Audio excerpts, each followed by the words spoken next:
Écoute la voix du Seigneur, prête l'oreille de ton cœur. Tu entendras que Dieu fait grâce, tu entendras l'Esprit d'audace.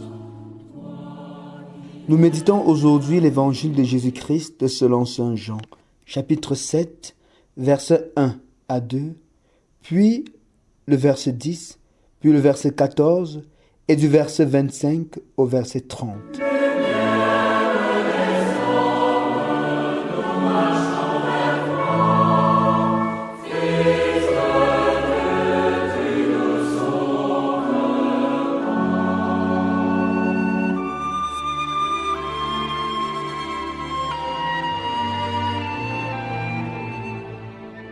En ce temps-là, Jésus parcourait la Galilée. Il ne voulait pas parcourir la Judée, car les Juifs cherchaient à le tuer. La fête juive des Tentes était proche. Lorsque ses frères furent montés à Jérusalem pour la fête, il monta lui aussi, non pas ostensiblement, mais en secret. On était déjà au milieu de la semaine de la fête quand Jésus monta au temple. Et là, il enseignait. Quelques habitants de Jérusalem disaient alors: n'est-ce pas celui qu'on cherche à tuer? Le voilà qui parle ouvertement, et personne ne lui dit rien. Nos chefs auraient-ils vraiment reconnu que c'est lui le Christ? Mais lui, nous savons d'où il est. Or le Christ, quand il viendra, personne ne saura d'où il est. Jésus, qui enseignait dans le temple, s'écria: vous me connaissez, et vous savez d'où je suis? Je ne suis pas venu de moi-même, mais il est véridique, celui qui m'a envoyé, lui que vous ne connaissez pas. Moi, je le connais parce que je viens d'auprès de lui, et c'est lui qui m'a envoyé. On cherchait à l'arrêter, mais personne ne mit la main sur lui parce que son heure n'était pas encore venue. Ta parole, Seigneur, elle est comme la pluie qui féconde la terre et fait naître la vie. Fais de nous ce terrain qui pourra l'accueillir et portera des fruits que d'autres iront cueillir. Ta parole, Seigneur, elle est comme la pluie qui féconde la terre et fait naître la vie.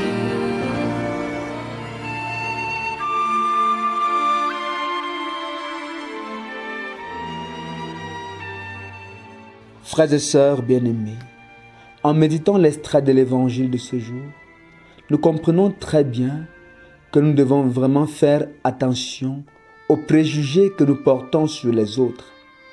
Très souvent, on s'arrête sur une connaissance extérieure et superficielle pour classer les autres, pour les juger. Et en le faisant, nous nous trompons gravement. C'est exactement ce qui se passe dans cette page d'évangile. Les gens croient connaître Jésus et cette attitude les aveugle et les empêche de reconnaître en lui le Messie attendu, l'envoyé de Dieu pour les sauver.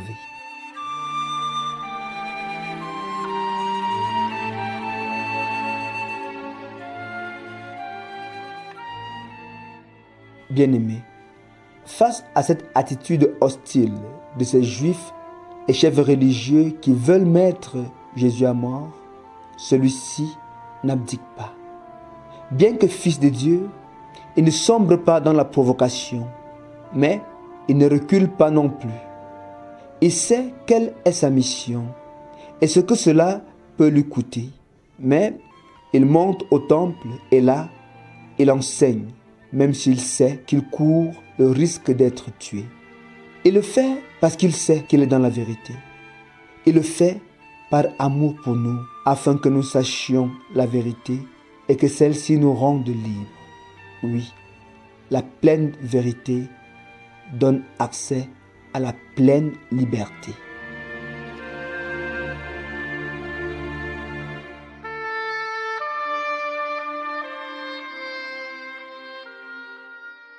Frères et sœurs, accepter de devenir chrétien, c'est accepter d'être incompris d'être persécuté et parfois même méprisé et rejeté par ce monde qui s'égare.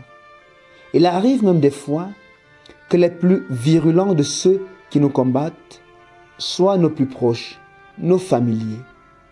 Mais est-ce une raison suffisante pour abandonner, pour renoncer à notre foi et à la mission que le Christ nous confie? Non, frères et sœurs, tant que nous sommes dans la vérité, nous devons tenir bon. Car la vérité ne dépend pas du grand nombre, mais c'est ce qui est conforme à la volonté de Dieu. Or, nous le savons très bien, il vaut mieux chercher à plaire à Dieu plutôt qu'aux hommes. Vaut mieux obéir à Dieu plutôt qu'obéir aux hommes.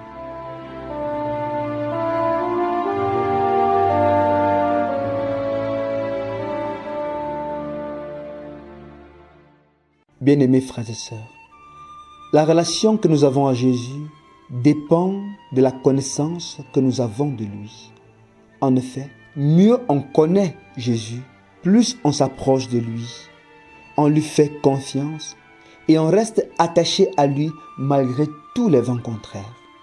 Donc, si quelqu'un renonce à sa foi à cause des incompréhensions et des persécutions, il doit vraiment interroger la qualité de sa foi et par conséquent la connaissance qu'il a du Christ.